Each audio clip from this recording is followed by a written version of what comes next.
저희 가족이 이제 휴가를 맞아서 하와이 간 적이 있습니다. 한 25년 전에, 지금 아이들은 이제 30대 됐으니까, 제가 여행을 워낙, 여행이라기보다도 회의를 많이 하고 또 강의를 많이 하고 또 선교지를 많이 다녔었어요. 그러다 보니까 이제 마일리지가 쌓여가지고 한꺼번에 다 모았다가 하와이를 온 가족 다 같이 가서 보냈는데, 하와이는 섬이 크게는 5개가 있어요. 그 중에 이제 호놀루가 있는 그 섬은 거의 이 제주도와 똑같습니다. 거의 섬 모양도 이렇게 해서 되어 있어요. 여기가 호놀루가 있습니다. 그리고 주로 이쪽이 발달된 지역이죠. 근데 저기 아주 친한 교회가 있었어요. 여러 번 집회도 갔던 그 교회가 저희 가족을 일주일간을 이제 교회가 쓰고 있는 뭐라 그럴까요? 하나의 휴가 때 쓸 수 있는 그런 별장 같은 곳, 거기가 있기 때문에 일주일간을 거기 있을 수 있도록 초청했어요. 그 별장은 여기 있었습니다. 이쪽 지역에. 저희가 먹은 것은 여기 있었습니다.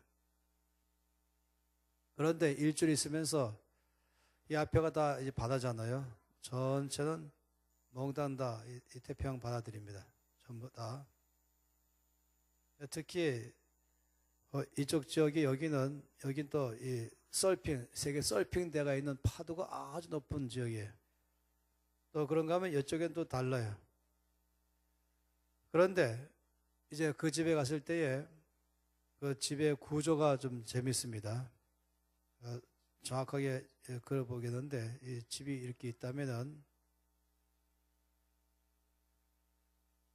이쪽은 이제 도로가 되어 있고요. 차가 갈 수 있는 그 도로고, 여기는 이만큼의 잔디가 되어 있습니다.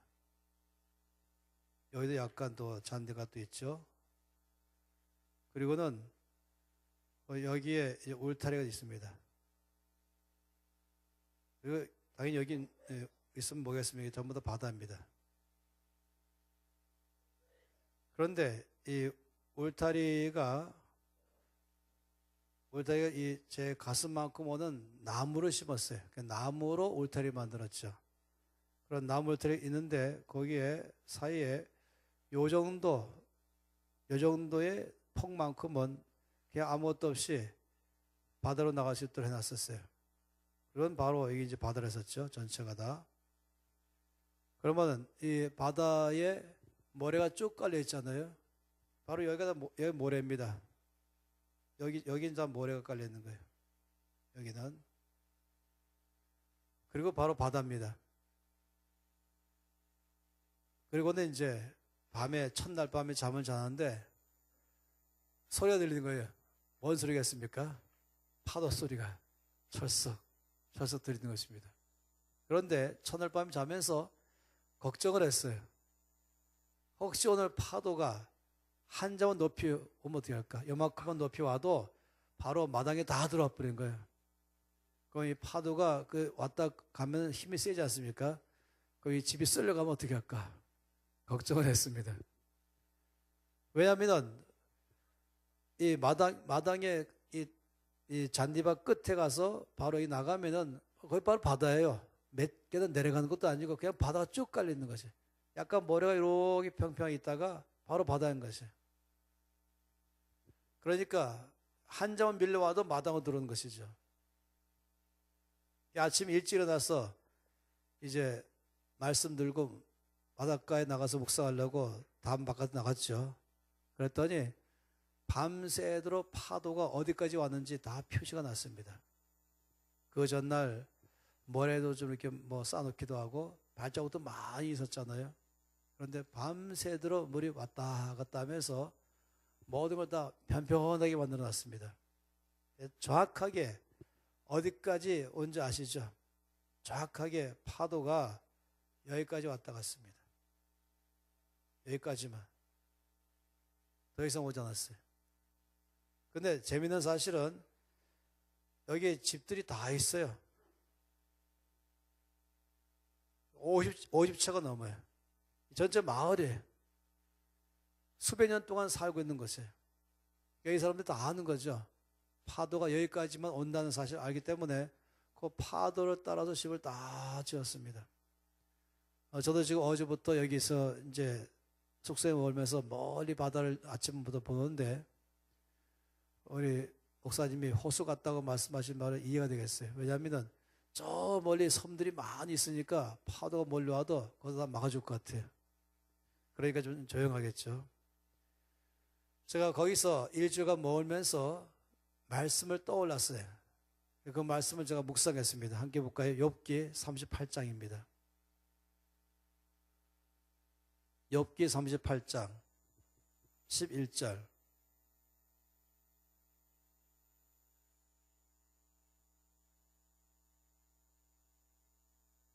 욥기 38장 11절입니다. 같이 읽겠습니다. 이르기를 내가 여기까지 오고 더 넘어가지 못하리니 내 높은 파도가 여기서 그칠지니라 하였노라. 뭐라고 말씀했습니까? 하나님께서 파도에게 말하기를 여기까지만 오고 더 이상 못 온다. 너 높은 파도가 여기서 그칠지니라. 내가 여기까지 오고 더 넘어가지 못하리라. 하나님께서 이 파도, 바다의 경계를 정하신 것입니다. 이 이상 올 수 없다 라고 말씀을 한 것이죠. 볼까요? 시편 104편 9절도 보겠습니다. 시편 104편 9절.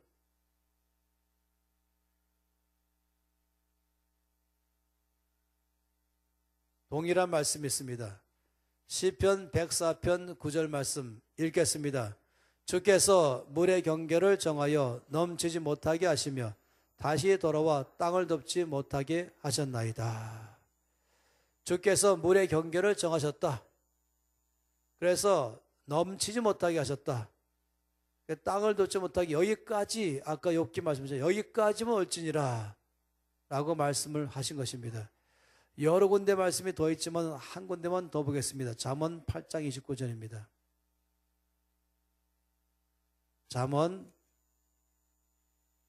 8장 29절. 동일한 말씀이 있어요. 잠언 8장 29절 다 폈습니까? 읽겠습니다. 바다의 한계를 정하여 물의 명령을 거스르지 못하게 하시며 또 땅의 기초를 정하실 때에, 여기 주께서 말씀했잖아요. 바다의 한계를 정하셨다. 물이 명령을 거스르지 못하게 하셨다. 야, 네가 아무리 파도가 온다 할지라도 여기까지만 와야 된다. 더 이상 넘치지 못한다. 여러분, 이 말씀은 실제로 제가 거기 머물면서도 그런 일이 일어났지만 이 말씀 뭘 말하는지 아시죠? 아까 말씀처럼 사람이 감당하지 못할 시험당함을 허락하지 아니하신다. 감당할 만큼만 허락하신다. 명하시는 것이에요. 따라서 우리가 아는 건 뭐냐면 주님은 온 세상을 다스리십니다. 온 땅을 다스리는 분은 우리 주님밖에 없습니다. 원수 마귀가 제멋대로 일할 수 없습니다. 하나님께서 정하신 범위 안에서밖에 일할 수 없는 것입니다. 하나님이 온 땅을 다스리는 믿으십니까? 온 세상의 주인인 걸 믿으십니까? 동시에 나의 삶을 다스리심을 믿으십니까? 내 삶의 모든 것을 주께서 다스리십니다. 따라서 제가 말씀드린 이것입니다. 그렇기 때문에 삼손이 그 골짜기를 지나갈 때에 아무리 거기에 사자가 있다 할지라도 하나님의 허락하심을 넘을 수 없다는 것입니다. 오히려 하나님께서 이 모든 것을 다 이용하는 것이에요. 아무리 사자가 삼손을 해하려고 할지 모르지만 하나님은 여기까지 더 이상 못 넘친다. 오히려 이것을 통해서 삼손에게 도움되게 하는 것입니다. 가장 대표가 뭔지 아십니까? 가장 대표인 것이 바로 십자가입니다. 원수 마귀는 이 마태, 마가, 누가복음 말씀 보면은 끊임없이 원수들은 예수님을 십자가로 몰아갔습니다. 계속 몰아갔죠. 얼마나 아주 심각한 문제입니까? 주께서 붙잡히시고 밤새 신문 받으시고 아침부터 끌려가서 채찍 받으시고 비참할 정도로 고난당하셨죠. 그리고 십자가를 짊어졌죠. 그 십자가는 상상을 초월할 만큼의 무겁고 큰 것입니다. 그 웬만한 장정도 절대로 짊어지지 못하는 것이에요. 주께서 밤새 잠 못 주시고 시험 받으시고 아침부터 매를 맞으신 다음에 그 십자가를 짊어지시고 이제 골고다로 올라가시는 것.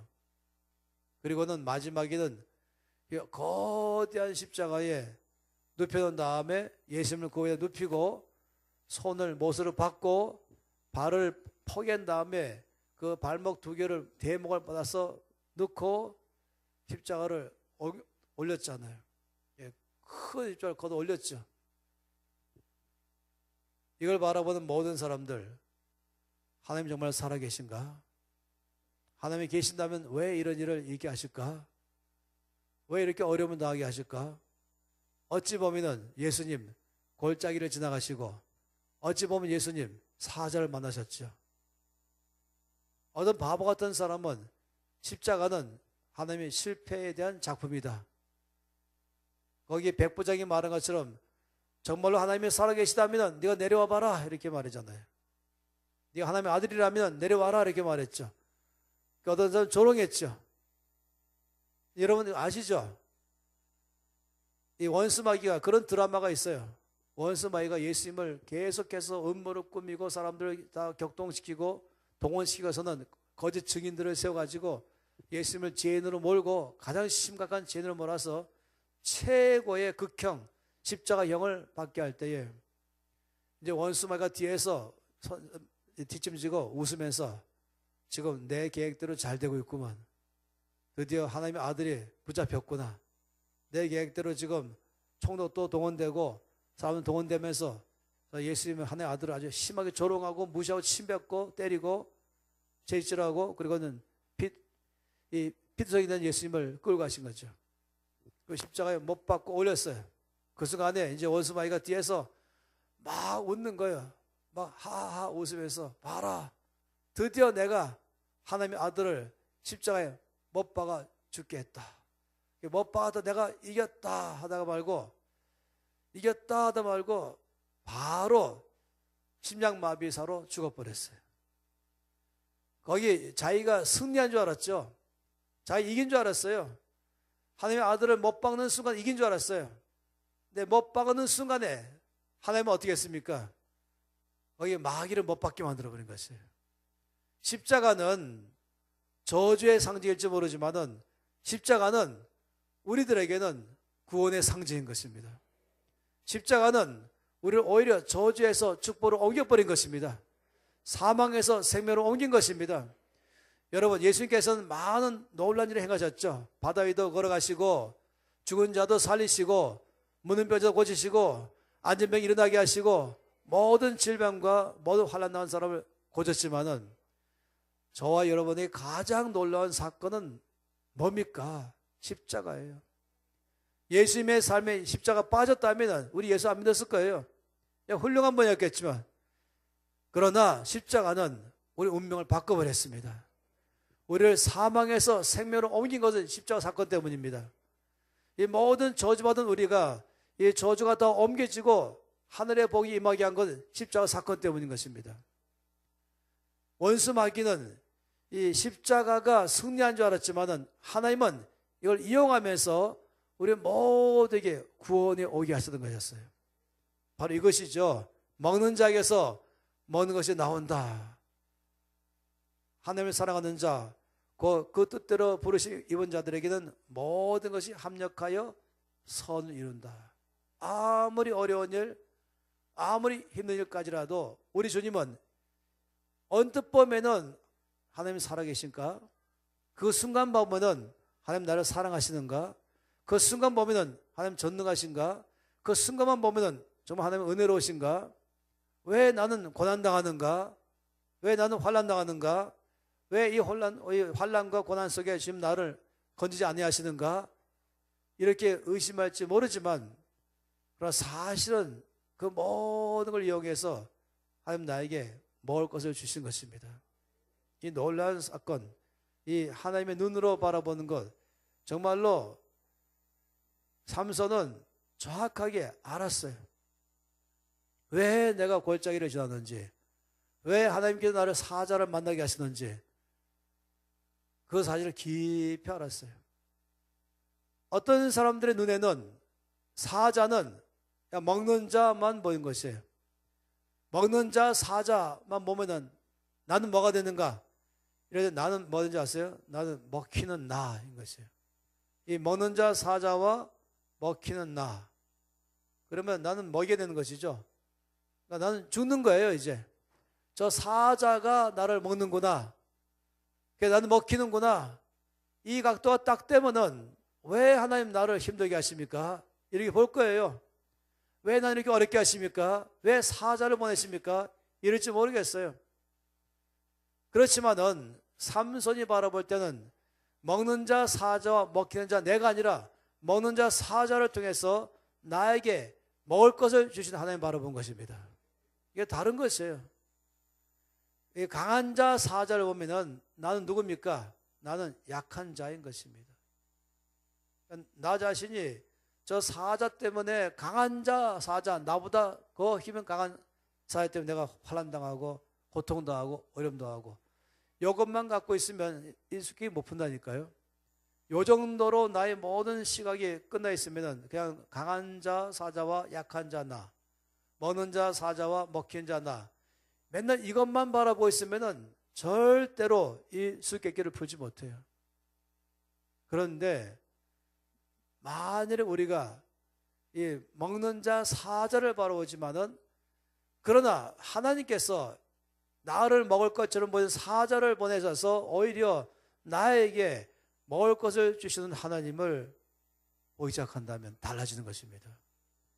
강한 자, 나보다 강한 자 사자이지만은 사실은 하나님께서 그 강한 자 사자를 통해서 나에게 단 것, 나의 모든 가장 좋은 영양소, 최고의 에너지를 낼 수 있는 많은 꿀을 주신 하나님 바라본다면 달라진다니까요. 그건 나에게 있는 이 사자를 바라보는 시각이 달라진다니까요. 그냥 먹는 자 사자를 보는 것이 아니라 먹는 자 사자이지만 나에게는 먹을 걸 주시는 사자인 것입니다. 강한 자 사자이지만은 나에게는 단 것 주는 사자인 것입니다. 저 사자에게서 꿀이 나오는 것입니다. 이게 굉장한 것이죠. 여기 아주 대표적인 사람이 누구냐면은 요셉입니다. 요셉의 삶을 보시면은 정말로 이 골짜기와 사자가 만나는 게 연속이었습니다. 여러분 아시죠? 요셉의 삶을 보시면은 요셉이 17살 때 꿈을 꿨어요. 그 꿈에는 형들과 부모님이 다 자기 앞에서 절하는 꿈을 꾸었죠. 이 꿈 얘기한 순간부터 이제 요셉은 환란 속에 들어갔습니다. 골짜기를 지나고 사자를 만났습니다. 10명의 형들이 일하는 곳에 요셉의 심부름 갔죠. 이 형들을 만났어요.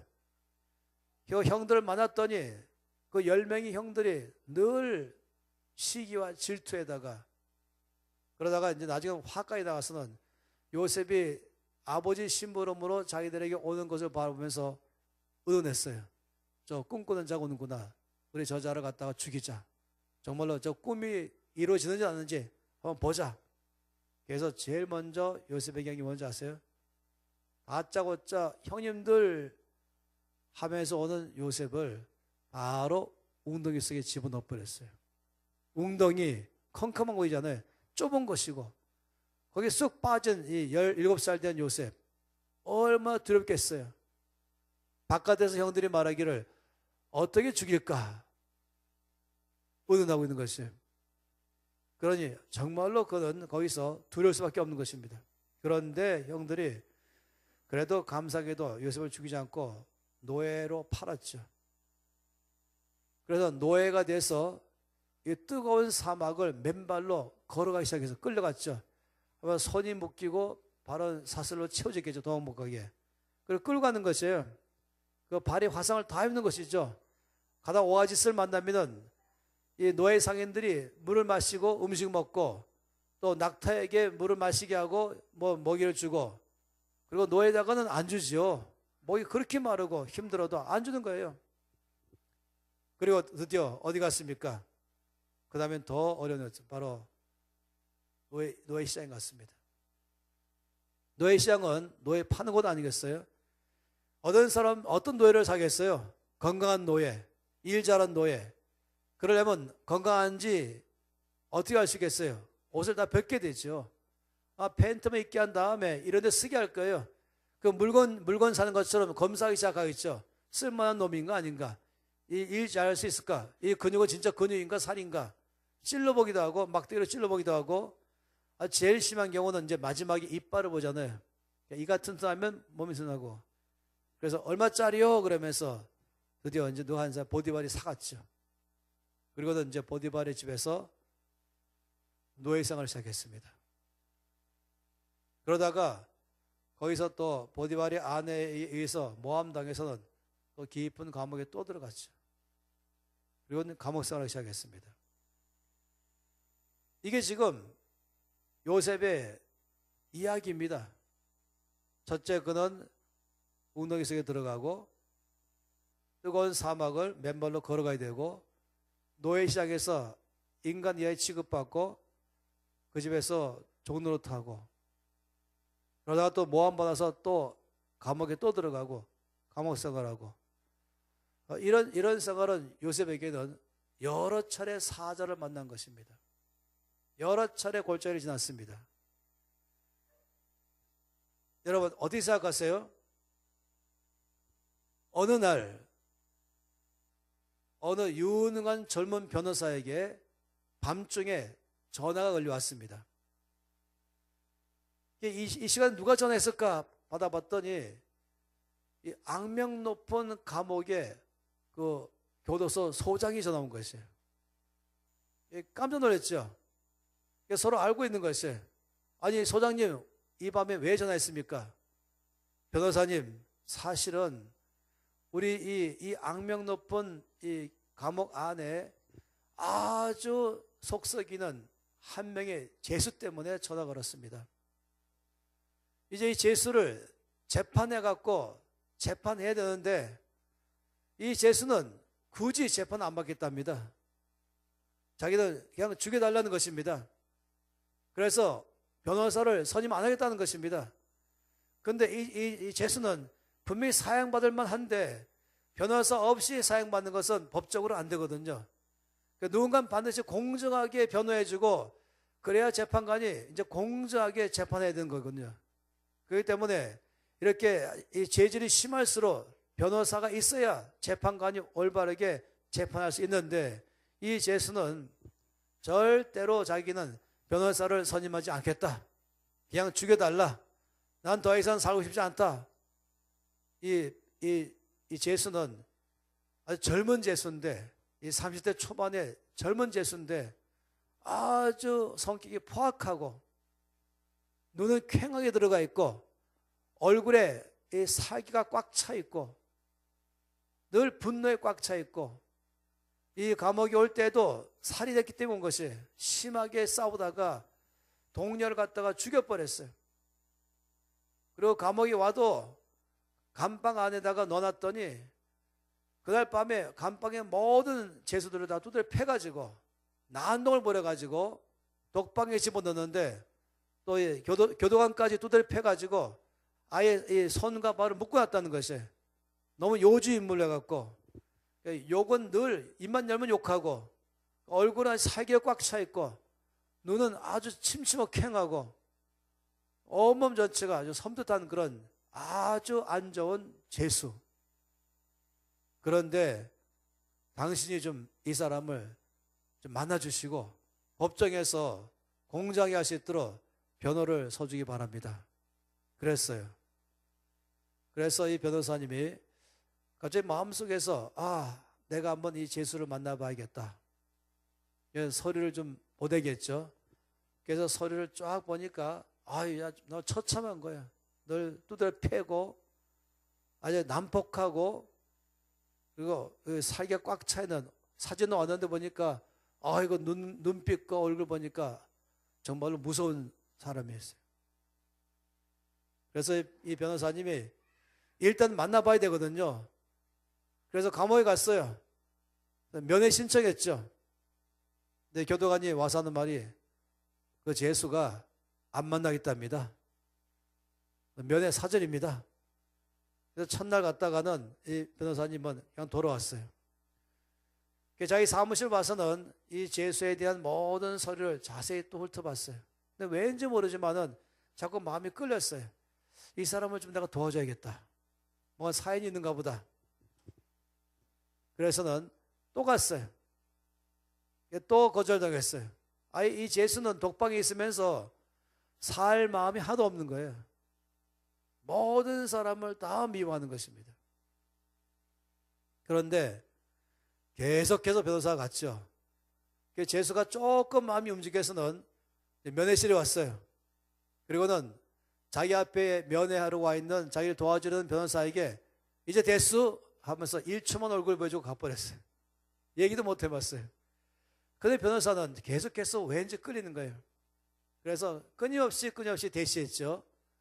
그래서 결국 어디까지 갔냐? 이 독방까지 들어가야 됐어요. 드디어. 이 변호사가 독방에 들어갈 때에 교도관들이 위험한데요. 같이 들어갈까요? 아니요. 나 혼자 들어가겠습니다. 당신은 밖에 있다가 혹시 내가 어려우면은 내가 신호를 보낼 테니까 그때 들어오세요. 나 혼자 들어갑니다. 들어갔어요. 그리고는 이 죄수한테 말 많이 걸었죠. 도대체 죄수는 말할 마음도 없는 거예요. 드디어 끊임없이 끈질기게 계속적으로 가서 접근하니까 드디어 죄수가 어느 날 이제 입을 열었어요. 자기가 누구며 어떻게 살았으며 어떻게 하다가 살이 됐으며 왜 지금 여기 와 있는지 드디어 죄수가 입을 쭉 열면서 자기한테 인생 스토리를 다 말해준 것이에요. 그날 밤에 이 변호사님은 이 죄수의 말을 다 들은 다음에 결심했어요. 내가 참 도와서 사형은 면하게 해줘야겠다. 정상 참작할 수 있도록 내가 모든 자료를 철저히 준비해서 이 죄수를 좀 도와줘야겠구나 결정했습니다. 이 변호사님이 그날 이 죄수한테 들은 이야기는 이것입니다. 자기는 원래 아주 착하고 순진한 사람이었대요. 말 잘 듣고 순종적인 아들이었대요. 그런데 어느 날 문제가 발생했대요. 자기에게는 형이 10명 있었는데 아버지 심부름으로 형들에게 갔다가 늘 아버지는 형들만 일시키고 자기는 늘 집에서 좋은 옷 입고 좋은 음식 먹게 하면서 지내게 하고 형들만 일시키니까 형들이 화가 난 거예요. 왜 쟤만 늘 사랑받냐 해가지고 늘 형들이 자기를 항상 시기와 질투하다가 어느 날 형들이 들판에 일하는데 심부름 갔다가 나를 다 짜가지고 잡더니 웅덩이 속에 처박아 놨습니다. 바깥에 들리는 소리 들어보니까 기가 막혀가지고 나를 가장 위해 줄 줄 알았던 형들이 나를 죽이러 간다. 이때에 내가 받은 깊은 상처, 가장 큰 상처는 배신감, 거절감, 두려움, 공포. 그날 제가 겪은 경험입니다. 그리고는 아주 고통 속에 맨발로 뜨거운 사막을 걸어야 됐습니다. 제가 이 시나이 반도 가다가 홍해 바다에 수영하려고 한 30m를 맨발로 걸어갔거든요. 그날 뭐 화상 있는 줄 알았었어요. 걸어가야 되는 거예요. 그 다음에는 이 노예시장에서 거의 빨가벗긴 채로 서 있으니까 수치심, 굉장한 수치심. 거기서 완전히 사람들이 창피당했잖아요. 그리고 모든 권리가 다 박탈당했어요. 모욕감을 받은 것이에요. 그리고 이제 여기서 종노릇 했죠. 이 종노릇 할 때에는 자기 너무나 화가 나는 것이에요. 하루 종일 일하고 헛간 같은 방에 자기 방에 딱 들어올 때는 거의 처박히는 거죠. 그리고는 온몸이 쑤시는데 들어 누워가지고 천장을 딱 바라보니까 10명의 얼굴들이 쫙 나오는 거예요. 누굽니까? 형들. 나를 요 모양 요 꼴로 만든 저 형들, 거기서부터 이제 원한이 꽉 찼죠. 미움과 원망이 꽉 찼어요. 그 다음에 그는 피의식이 꽉 찼어요. 그래서 모든 사람을 다 불신하기 시작했어요. 그는 더 이상 사람을 믿지 않았어요. 모든 사람 다 자기 원수예요. 그러다 보니까 매일 늘어나는 게 욕이 늘어나기 시작했어요. 나도 모르는 사이에 성격이 거칠어지고 같이 일하는 다른 노예들과 다투기를 너무 잘하고 자기 인생이 끝났다고 생각하는 거예요. 끝난 거죠. 더 이상 학교도 못 가고 더 이상 미래 계획도 없는 거예요. 그래갖고서는 어느 날인가는 동료 노예하고 말다툼하다가 늘 분노가 꽉 차 있다 보니까 아주 심하게 때렸더니 죽어버린 거예요.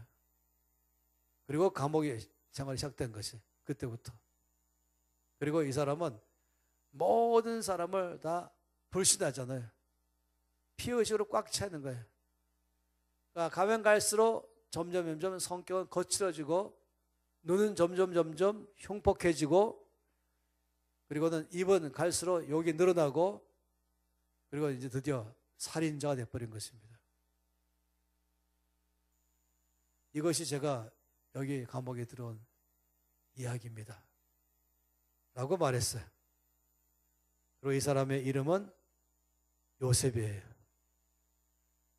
어디 생각하십니까? 지금 제가 말한 이야기는 꾸며낸 이야기죠. 그러나 가능성이 없겠습니까? 충분히 가능성이 있는 거예요. 이런 삶을 지나간 자면은 사람이 바뀐다니까요. 얼마든지 악명이 높은 감옥 안에서 사형 날짜 기다리는 사형수가 될 가능성이 있는 것입니다. 그런데 우리가 아는 요셉은 그게 아닙니다. 우리가 아는 요셉은 이런 모든 상황을 지나가고 또 거기서 그나마도 또 보디발의 집에서 열심히 노예 생활하는데 불구하고 그 보디발의 아내에 의해서 일방적으로 모함당해서 감옥에 또 들어갔잖아요. 그런데 가만히 보니까 성경에서 뭐라고 말했냐면은 이렇게 말했습니다. 요셉이 보디발의 집에서 일하는 동안에 하나님께 은혜를 입었다. 그래서 보디발에게 특별하게 은혜를 입게 됐다. 인정받게 돼서는 온 집 전체를 관리하는 사람이 됐죠. 그러다가도 그렇게 열심히 목숨 다 바쳐서 그 집에서 그렇게 일했는데 자기 마누라의 모함에, 그것도 마누라가 이 요셉이 준수한 처녀이니까 그때 나이가 28살이었어요. 이 28살 된 이 준수한 처녀에 대해서 늘 추파를 던졌죠. 그러니까 유혹해졌어요. 아무도 없는 가운데서 단 둘만 있을 때에 요셉을 유혹했잖아요. 근데 요셉이 단호히 거절했죠. 그리고는 어느 날 여자가 이 요셉이 꽉 잡으니까 도망갔죠. 도망가는 동안에 옷이 벗겨진 거예요. 겉옷이. 잠바가 벗겨졌겠죠. 그랬더니 여자는 자기 남편이 들어온 날 울고불고 난리 나면서 이 욕벌하고 요셉이 나를 욕벌을 해줬다고. 이렇게 뒤집어 씌워가지고는 이 정치범만 들어가는 감옥에 집어넣어 버렸어요. 이거는 도저히 나올 수 없는 것이에요. 이쯤 되면은 나 더 이상 못 버티겠다. 내가 살아보려고 그렇게 또 애를 썼는데 그동안 이를 꽉 악물고 모든 걸 다 용서하고 뭔가 견디면서 믿음 생활을 해보려고 애를 썼는데 이럴 수 있어? 더 이상 난 못 버틴다.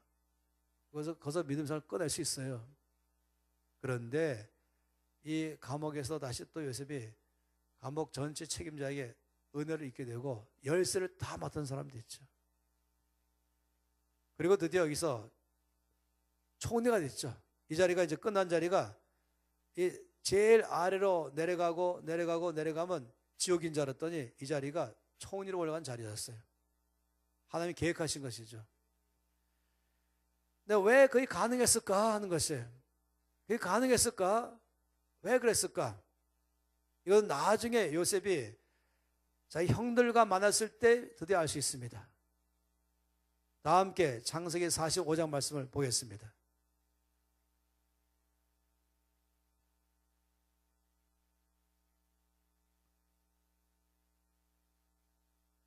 5절 말씀부터 8절까지입니다. 창세기 45장 5절에서 8절 말씀 보면은 요셉에 대해서 이해가 돼버려요. 왜 그랬는지 이해가 됐습니다. 창세기 45장 5절에서 8절 읽겠습니다. 당신들이 나를 이곳에 팔았다고 해서 근심하지 마소서. 한탄하지 마소서. 하나님이 생명을 구원하시려고 나를 당신들보다 먼저 보내셨나이다. 이 땅에 2년 동안 흉년이 들었으나 아직 5년은 밭갈이도 못하고 추수도 못할지라. 하나님이 이 큰 구원으로 당신들의 생명을 보존하고 당신들의 후손을 세상에 두시려고 나를 당신들보다 먼저 보내셨나니 그런즉 나를 이리로 보낸 이는 당신들이 아니요 하나님이시라. 하나님 나를 바로에게 아버지로 삼으시고 그 온 집의 주로 삼으시며 애굽 온 땅의 통치자로 삼으셨나이다. 여러분 이 말씀을 잘 보시면 이 8절 말씀 성경 전체에서 가장 은혜로운 곳 100군데 그러면 그중 하나 이 8절 말씀. 요셉이 뭐라고 말했습니까? 나를 이리로 보낸 이는 당신들이 아니요 하나님이십니다. 여러분 이 정도로 요셉이 말한 것은 모든 것 다 여기 칠판 보시면 여기 웅덩이 속에 들어갈 때 또 사막을 지나갈 때 노예시장에 서 있을 때 종노릇 할 때 감옥에 들어갔을 때 모든 삶마다 요셉의 관점이 중요한 것입니다.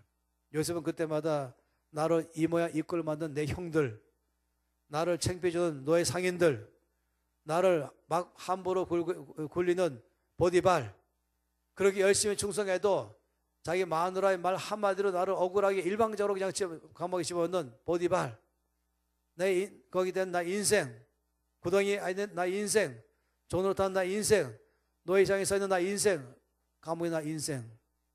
늘 눈 뜰 때마다 그의 시각은 사자만 바라보고 골짜기만 바라보고 나를 바라보고 이러면은요 바로 그런 사형수 된다니까요. 그런데 요셉은 뭐라고 말했습니까? 나를 이리로 보낸 이는 당신들이 아닙니다. 사실상 내가 왜 이 고통하는지 아는가? 누구 때문에, 당신들 때문에 난 고생했어 이러면은요 큰일 날 문제예요. 여러분 성경 말씀 아신 것처럼 이제 요셉이 여러 차례 형들을 만났잖아요. 총리 된 다음에 형들을 여러 차례 알아봤죠. 그럼 맨 마지막에 형들이 바뀐 걸 봤어요. 아버지를 얼마나 사랑하는지, 형제들을 얼마나 위하는지 드디어 이제 요셉이 봤어요. 요셉이 이 감정이 풍부한 사람이에요. 벅차가지고 거기 옆에 있던 모든 이 아랍 사람들 다 나가라 그런 다음에 그 전까지는 아랍어로 말하고 통역관을 통해서 히브리어로 말하던 요셉인데 갑자기 그들 앞에서 사람들이 10명 형들이 또 거기 맨 마지막에 베냐민과 11명이 이 총리가 미쳤나 할 정도로 막 소리 지르더니 다 나가라 그러더니 펑펑 울더니 충격받는 게 들렸어요. 뭡니까? 히브리어 말이 들린 것이에요. 저 애굽의 총리가 우리말을 하네. 근데 말도 이것이 아니에요. 형님들이요, 당신들이 죽었다고 말하는 요셉이 바로 접니다. 이러니까 그때가 이미 이 요셉의 나이가 굉장히 37살 됐을 때예요. 그러니까 20년 전에 이미 죽었다고 생각했던 요셉. 그러면은 10명 형들이 너무 반가워서 벌떡 일어나가지고 남북 이산가족 상봉처럼 다 달려들어서는 팔로 끼어내면서 야 네가 바로 죽자고 살았구나, 이렇게 총리 되었구나 이랬습니까? 형님들 제가 바로 요셉입니다 라고 울면서 감격적으로 말한 요셉 앞에서 10명 형들은 속으로 말하기를 이제 우리는 죽었다. 벌벌벌 떨기 시작했어요. 이제 우리는 죽었다. 그러니 요셉이 말하기를 한탄하지 마십시오. 나를 팔았다고 근심하지 마십시오. 이해가 되는 것이, 아까 제가 이 악명 높은 제수를 말한 것은 계속해서 골짜기만 바라보고 사자만 바라볼 때 그런 결과 나오게 된다니까요. 나를 이 모양 이 꼴을 만든 누구 여기 나오는 이 모든 것, 여기 나오는 여기 나온 것, 배신감, 거절감, 두려움, 공포, 수치심, 모든 권리가 박탈되는 것, 모욕감, 종노릇, 원한, 미움, 원망, 피의식, 불신, 이런 사람이 나중에는 흉폭한 살인자로 바뀌게 돼 있어요. 그래서 어떻게 해서 요셉은 반대로 가면 갈수록 더 사람이 밝아지고 환해지고 은혜로운 사람이 됐을까? 왜냐하면 그는 모든 순간순간마다 거기에 계시는 하나님을 보았습니다. 하나님의 이 모든 상황을 다 다스리심을 믿었습니다. 마치 삼손이 먼저 주의 음성을 듣기 시작하고 먼저 주의 손이 보이고 이 모든 것을 다 다스리신 하나님, 그냥 사자가 있는 것이 아니라 사자를 거기에 두신 하나님, 예수님을 십자가에 못 박으려 했지만은 하나님 그 모든 걸 다 동원하시면서 거꾸로 우리에게 구원 주신 하나님. 여러분, 요셉이 총리가 됐죠. 그 당시 요셉이 섬긴 나라는 애굽이었어요. 세계 최강의 국가였어요. 뭐 오늘로 말하면 미국의 총리 같은 것이죠. 가장 높은 자리에 들어갔어요. 어디에 들어갔어요? 요셉은 학력으로 말하면 무학력이죠. 학력 없음. 경력 말하면 경력이 화려해요. 노예생활 몇 년, 감옥생활 몇 년, 공부라고는 해본 적이 없는 것이에요. 그런데 그는 가장 어려운 때에 그 나라의 경제를 위기에서부터 바꾸는데 경제 전문가였죠. 정치 전문가였어요. 사회 전문가였어요. 그래서 탁월하게 모든 걸 다 이끌어갔습니다. 어디서 나갔어요? 요셉의 이 모든 지혜, 이 모든 능력, 이 모든 갖고 있는 안목, 이 모든 지식들, 이런 모든 통찰력, 이런 실력들 어디서 나왔습니까? 다 여기서 나왔어요. 이거 천지 지나가면서 저는 여러 차례 요셉을 연구해 봤어요. 이런 모든 상황 가운데서 요셉은 이런 배신감, 거절감, 두려움, 공포보다는 거기서 용서를 배웠죠. 감사를 배웠고 하나님 안에서 머무는 법을 배웠고 이 모든 형들이 10명의 손을 본 것이 아니라 하나님의 손을 본 것입니다.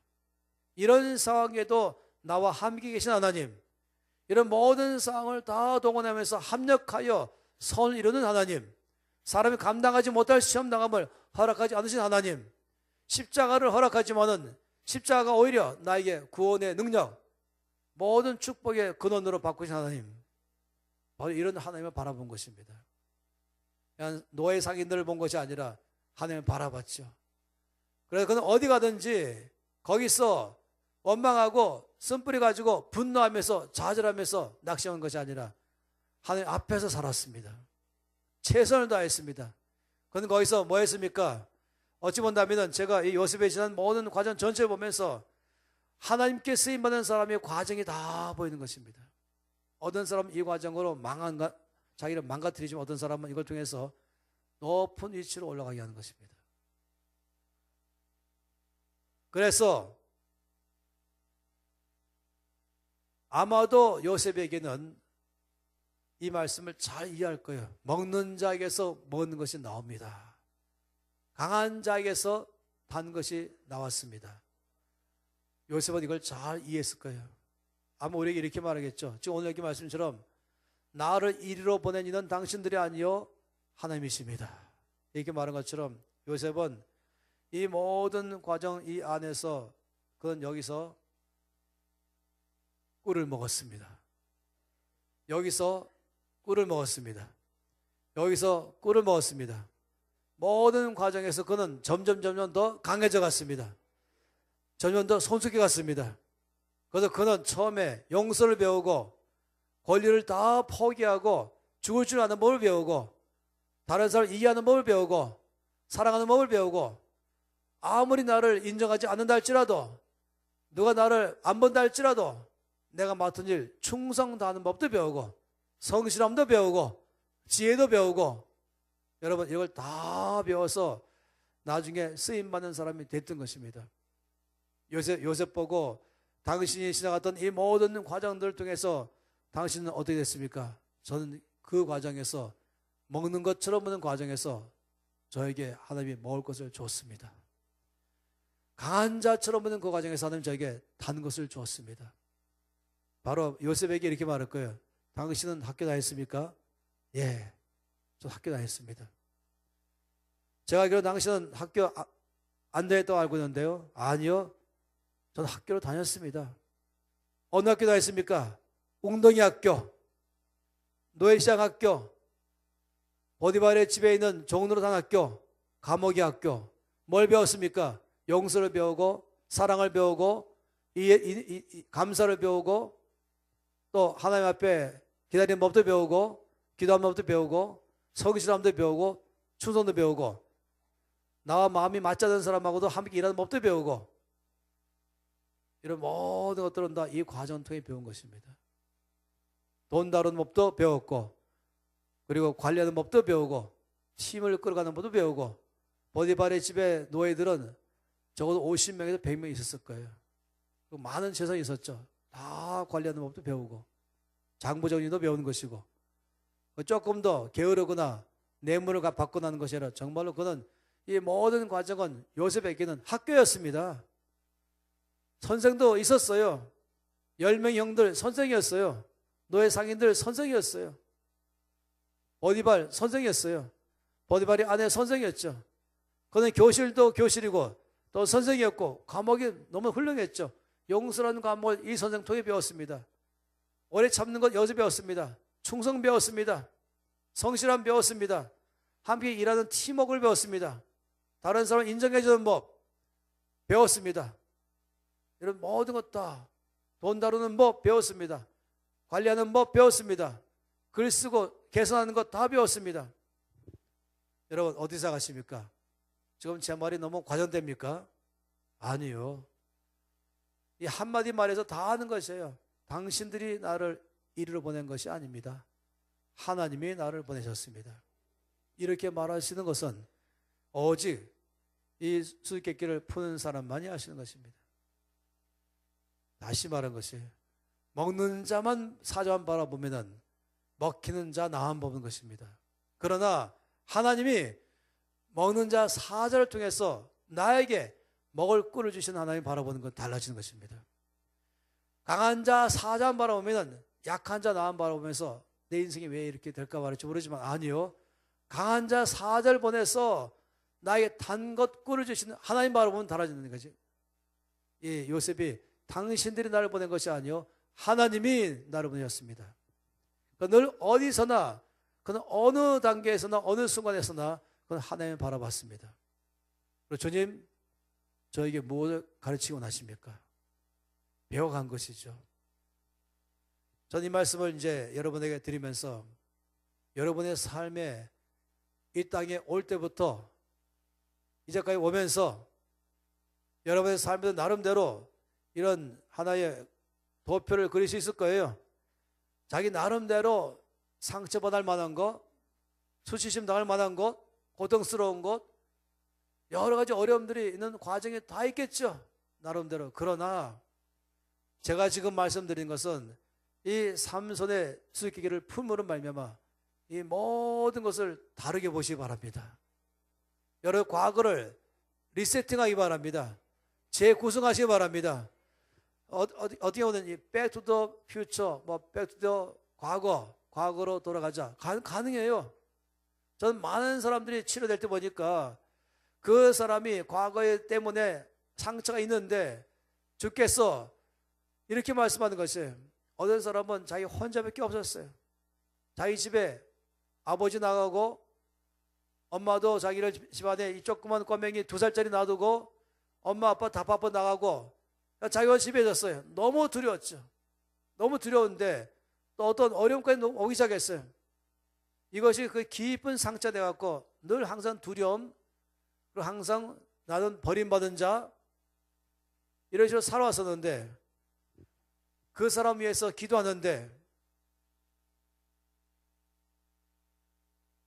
당신의 2살 때의 장면이 보입니다. 당신 혼자 있다고 말하고 울고 있으면서 두려워하는 그때에 외로워하는 그때에 보입니다. 바로 옆에 하나님 아빠가 계셨습니다. 형제님, 자매님, 미안하지만 그때 당신 혼자 있는 게 아니었어요. 하나님 아버지가 옆에 계셨어요. 위로해주고 싶어 하셨어요. 그 위로를 좀 받으세요. 그러면서 사람이 바뀌어버리는 것이에요. 이 모든 상황에 대해서 이 삼손의 눈으로 바라보시고 요셉의 눈으로 바라보십시오.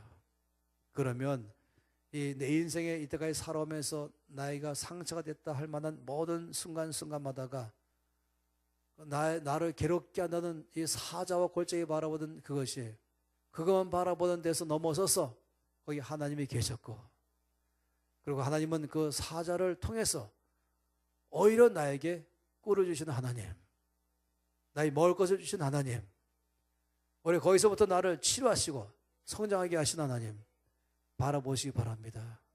그러면 그 모든 순간마다 더 이상 여러분이 그때를 기억할 때마다 속에 쓴물이 나오고 화가 막 나오고 분노가 나오지 마시고 그렇게 더 이상 하지 마시고, 그러면 그럴수록 여러분은 병들어 버리고 얼굴이 바뀌고 성격이 나빠지고 신앙생활을 방해한다니까요.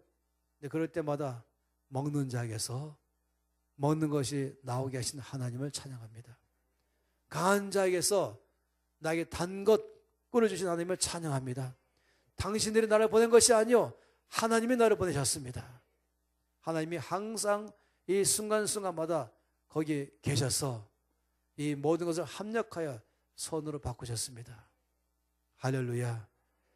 아마 그것을 여러분이 이제 앞으로 혼자 계시면서 주께서 기억나게 할 때마다 이 말씀에 의해서 보시고 더 이상 나를 불쌍히 여기지 마시고 더 이상 분한 마음 갖지 마시고 더 이상 화난 마음 갖지 마시고 더 이상 상처 갖지 마시고 감사하시기 바랍니다.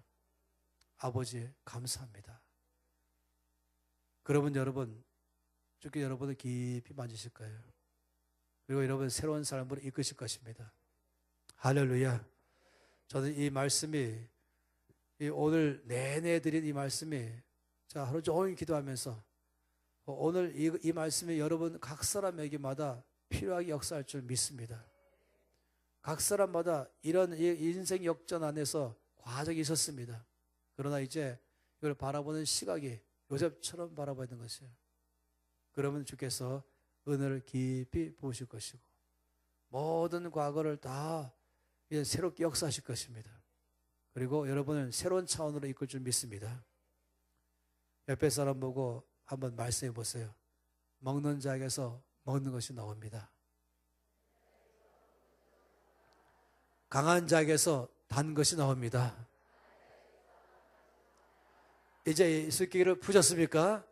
이해됐습니까? 하나님이 바라보십니까? 그러면 여러분 전혀 다르게 그냥 사자, 먹는 자 사자 그것만 바라보시면 뭐라고요? 그럼 먹기는 나만 바라보는 것이에요. 그러면은 저 사자가 왜 나를 먹으려 하는가? 내 인생이 저 사자 때문에 망쳤다 이러지 마시고 먹는 자 사자를 바라볼 때마다 그 먹는 자 사자를 통해서 나에게 먹을 것 꿀을 주시는 하나님을 바라보는 것입니다. 강한 자 사자만 바라보시면 나는 약한 자 나를 보면서 원망과 쓴뿌려 막 일어나겠지만은 그러나 강한 자 사자를 통해서 나에게 단 것을 주시는 하나님을 바라보시면 달라지는 것입니다.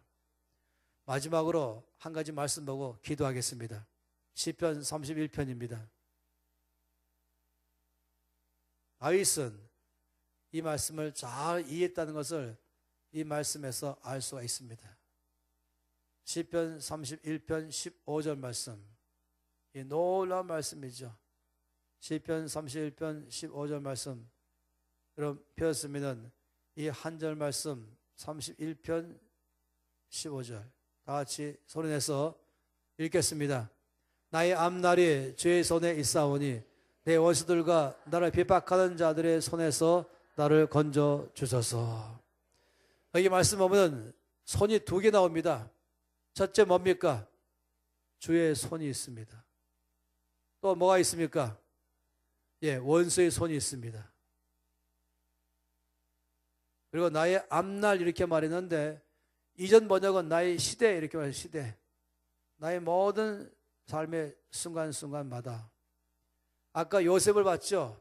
그 요셉의 그 모든 순간이 다 그런 것이에요. 여기서 말하는 건 바로 이때, 이 모든 이때마다 나의 모든 시대가 웅덩이 안에서 주의 손이 있사오니 내 형들의 손에서 나를 건져주소서. 이 노예 시장에서 주의 손이 거기 있사오니, 보디발의 집에서 주의 손이 있사오니, 감옥에서 주의 손이 있사오니, 그 주의 손이 항상 거기서 나를 붙드시는 것을 보시길 바랍니다. 그러면 우리는 주 안에서 머물고 감사가 있을 것이에요. 늘 여기서 원수의 손 보지 마세요. 주의 손을 먼저 보시 바랍니다. 나의 앞날이라고 말하는 건 나의 시대가 나의 인생의 순간순간마다에 거기에 그 웅덩이 안에서도, 노예 시장에서도, 보디발의 집에서도, 감옥에서도 이럴 때 말하는 용어입니다. 그냥 오후 3시, 4시, 5시 이것만 말하는 게 아니라 한 시기, 바로 웅덩이 안에 있던 시기, 감옥 안에 있던 시기, 이거를 가리켜 말할 때 나의 앞날이 이렇게 표현했어요. 나의 시대가 주의 손에 있습니다. 그러니 아무리 나를 어렵게 하는 원수들, 아무리 나를 힘든 핍박자들의 손에서도 주의 나를 건져주소서. 그 주의 손을 바라보신다면 삼손처럼, 다윗처럼, 요셉처럼 여러분, 오히려 그것이 여러분에게 복이 될 것입니다. 오히려 십자가가, 죽이는 십자가가 살리는 십자가 된 것처럼, 저주의 십자가가 복의 근원으로 된 것처럼 오히려 하나님께서 나에게 생명 주실 것입니다. 그러면 먹는 자에게서 먹는 것이 나옵니다. 그 고백을 하게 될 것이에요. 강한 자에게서 단 것이 나왔습니다 라고 고백하게 될 것입니다. 그럼 여러분 모두의 삶에 나도 모르게 순간적으로 황량했던 사막에 물이 흐르기 시작하고 풀이 막 돋더니 작은 꽃들이 막 피기 시작하고 나무가 막 자라기 시작하더니 꽃이 피기 시작하고 열매 맺히고 새들이 날아오기 시작하고 그 장면 상상해 보세요. 여러분의 삶에 이 슬기기를 푸는 하는 그런 일이 일어날 줄 믿습니다. 더 이상 과거를 여러분 원수만 바라보지 마시고 사자만 바라보지 마시고 주님의 손을 보시기를 바랍니다. 손 높이 들겠습니다.